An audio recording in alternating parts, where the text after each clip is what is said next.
శ్రీమాత్రే నమః. ఈరోజు వీడియో ఇది మనం బియ్యంతో పరమాన్నం చేసుకున్నాను. కుక్కర్లోనే ఈజీగా చేసుకునేటట్లు నేను కుక్కర్లో చూపిస్తున్నాను. ఇదిగోని చూడండి, ఒక గ్లాసు రైస్. ఇదేంటంటే కొంచెం వాటర్ వేసుకొని కడుక్కోవాలి.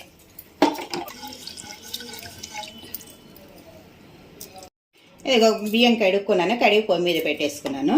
ఇప్పుడు పొయ్యి వెలిగించుకుంటున్నాను. ఈ పాలు ఉన్నాయి కదా, ఈ పాలు కూడా ఈ బియ్యం కడుక్కున్నాయి, ఇందులోనే పాలు వేసుకొని 3 విజిల్స్ వచ్చేలాగా ఉంచేసుకో.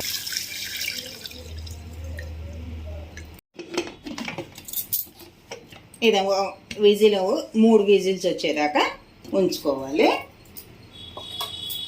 ఈ 3 విజిల్స్ వచ్చేలోపు మనం ఈ పొయ్యి మీద ఏంటంటే మనము జీడిపప్పు గేపి రెడీ చేసుకుందాం. ఇప్పుడు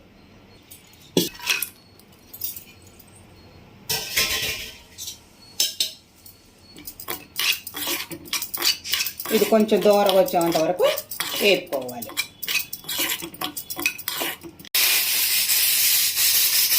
ఆ 3 విజిల్స్ వచ్చింది కదా, 3 విజిల్స్ వచ్చినప్పుడు ఆపేసుకోవాలి. ఆపేసి అంటే విజిల్ వచ్చిన తర్వాత మనం బెల్లం కలుపుకొని జీడిపప్పు కలుపుకోవాలి. విజిల్ తీసాం కదండి, విజిల్ తీసిన తర్వాత బెల్లం, ఇందులోనే బెల్లం వేసుకోవాలి.